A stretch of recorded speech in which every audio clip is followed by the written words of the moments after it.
Broadcasting from Detroit's Cass Corridor, it's the Metro on WDET. I'm Kerry Jr. II. And I'm Robin Vincent. Today on the show, the Huron River, patient, wounded, and still pulsing with life. After generations of neglect and pollution, science and community are learning to listen to it again, to heal what industry scarred. And Detroit is the hair capital of the world. Style has always been resistance here. But behind the brilliance of every press and twist, researchers are uncovering the hidden costs of beauty. Also, as Detroit looks inward, it also looks ahead. Mary Sheffield, daughter of this city, once its youngest council member, is now its first woman elected mayor. Her rise marks a moment of reckoning, a shift in who leads, who decides, and who gets seen in Detroit's story.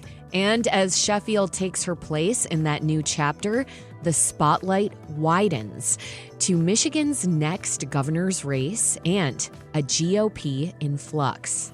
What connects these stories is repair and reflection, often slow, imperfect, and necessary. This is the Metro. We begin along the water, where Michigan's history runs deep. The Huron River is one of the most prominent in our state. 650,000 people live in the watershed. But you can't eat fish from the Huron River. After years of unregulated industry, dumping, and pollution, PFAS, also known as tiny forever chemicals, are part of the Huron, along with other rivers in Michigan. But it's not all doom and gloom. River health awareness is increasing, and more research on PFAS is emerging. So are the solutions that can improve river health, from the micro to the macro. Next week, on Wednesday, Washtenaw Community College and the Huron River Watershed Council will host a one-day conference to discuss the state of the Huron River and chart its next chapter. Joining me now to talk about how the health of the Huron River is increasing and why it matters so much is Rebecca Esselman, Executive Director of the Huron River Watershed Council. Rebecca, welcome to the Metro. Good morning, Robin. Good morning. So first, Rebecca, talk a little bit about the significance of the Huron River. Sure. The Huron River Watershed Council is an organization that works to protect and restore the Huron River. It is one of the major river systems in southeast Michigan, and our watershed contains a pretty significant portion of four counties: Oakland, Livingston, Washtenaw, and Wayne County.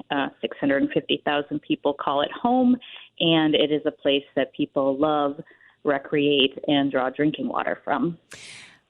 Now, what is the state of the Huron River today? That's a big question. We have been making some good progress on kind of older existing issues and pollutants like phosphorus and bacterial contamination, but we're also seeing a battery of new threats to the river, including emerging contaminants like PFAS and climate change. Yeah, the issue of PFAS is, of course, really concerning because this is something that we're learning more and more. It's forever, as we know. This is also called forever chemicals. And despite recent moves to try and regulate some of these chemicals more, Pandora's box has already been opened, right? That's correct. Yes, there are many and diffuse sources of PFAS throughout our state and throughout our country, and it is a tricky problem to get a handle on. Now, the Trump administration has been rolling back regulations, cutting funding for the Environmental Protection Agency. I'm wondering, Rebecca, what do those cuts look like on a local level when we think about the Huron River? When the Biden administration decided to act on PFAS last year, the environmental community breathed a huge sigh of relief. It was something that we had been advocating for a long time and loudly because of how toxic the chemicals are and how ubiquitous they are in our environment. And so to have those regulations kind of teased and then rolled back is really heartbreaking. I would say in Michigan, we are in a better position than most places in the country because we've taken action to regulate PFAS at the state level, but a huge part of the country remains mostly unprotected from PFAS chemicals. Yeah, so the rollback of those regulations really puts so much more of the onus on states. And as you mentioned, Michigan has been proactive about that. And now it sort of feels like states are really on their own, essentially. That's what you're saying. And it's going to really matter from one state to the next what kinds of regulations they have on the books more than ever. That's correct. And part of the solution, too, requires funding for infrastructure upgrades.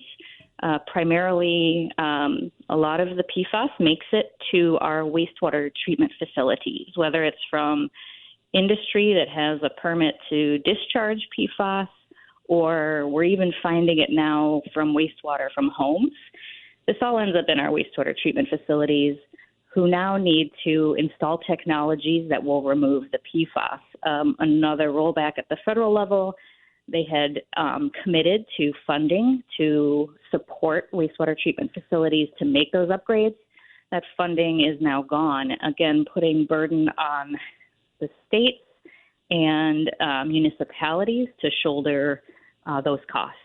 That often gets passed on to water users. This has me thinking about accountability, too, from a private industry standpoint. I mean, it's one thing to convince people and their elected representatives that action and coordinated effort toward healthy rivers is important. But companies that pollute, that's an entirely different thing. What is private industry's role in a healthy Huron River? Sure. Well, PFAS is our current chemical of concern. There are also several others where industry is a significant source, things like microplastics, for example. Historically, we had PCBs and mercury, things along those lines. So we have this long history of, contaminants in our environment that can be traced back to industry, and we need to coexist with industry, right? This is our economy. This is what brings us goods and services, but we can do it better than we have. And I think that we really need to shift the burden to industry itself to ensure that the communities that they are embedded in and the products that they are producing are safe for people. And a lot of this lies in the regulatory space. In Michigan, we've been working to both public health advocates and environmental advocates have been working to advance what we're calling polluter pay laws. They've been introduced to the state legislature a couple of times now, and we're really trying to build support for this suite of laws that would really help reduce our risk of spills, of accidental releases from industry, and help us clean up our legacy contamination, which is the stuff that's left over from past industrial practices. Okay, so those so-called polluter pay laws, they're not on the books yet, Rebecca. It sounds like they could be really beneficial to the environment and to public health if they do become law. What does it say to you, though, that we don't yet have so-called polluter pay laws on the books? Laws in this space are often a debate or discussion between various vested interests, right? Yeah. And I think that's an important part of the lawmaking process, but I also, want to see industry accepting some responsibility, even if it's a cost to business. And that's often put up as a barrier to environmental laws that I just don't think is appropriate because it sacrifices public health. There ends up being taxpayer burden. And it's just not a good way of doing business. If you're just joining us, my guest is Rebecca Esselman, Executive Director of the Huron River Watershed Council. We're talking about the state of the Huron River, its health, and its future. Rebecca, we've talked a little bit about things on the federal and state level as far as regulations and what needs to happen to protect the river. I want to focus a little bit now on local government's role in a healthy Huron River. What are cities and townships along the Huron River doing that sets an example of good policy and practice for river health? Excellent question. I think a lot of people don't fully understand how much cities, villages, townships, how much power they have to take actions that actually protect our environment and our waterways.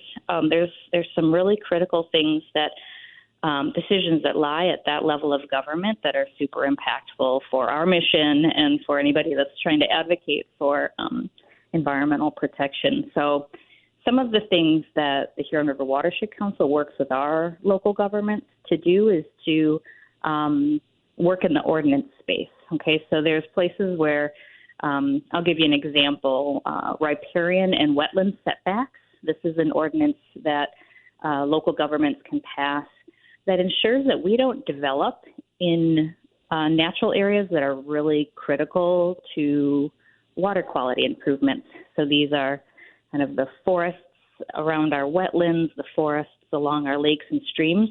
Those are kind of our last defense. They are really workhorses for clean water.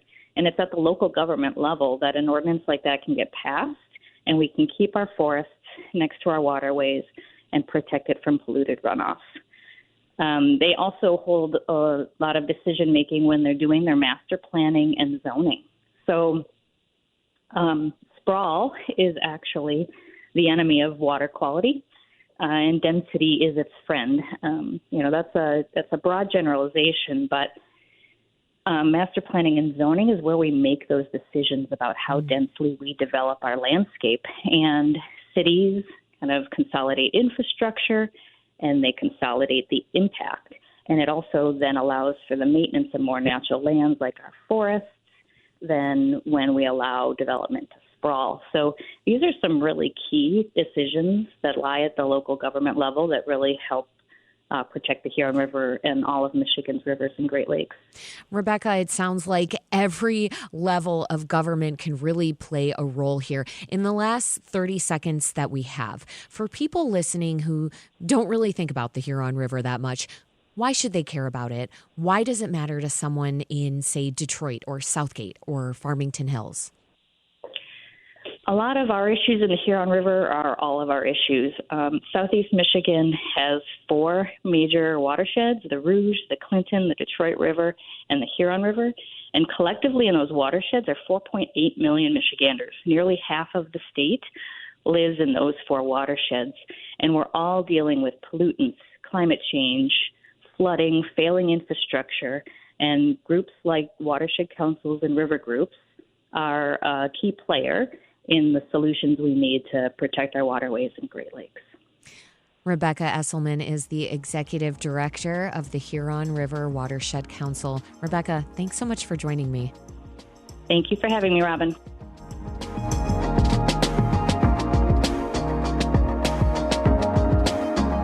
It's the Metro on WDET. Up next, Mary Sheffield is the mayor-elect. We'll hear what her priorities are and what she hopes to accomplish leading the city of Detroit. That's next on the Metro. Stay with us.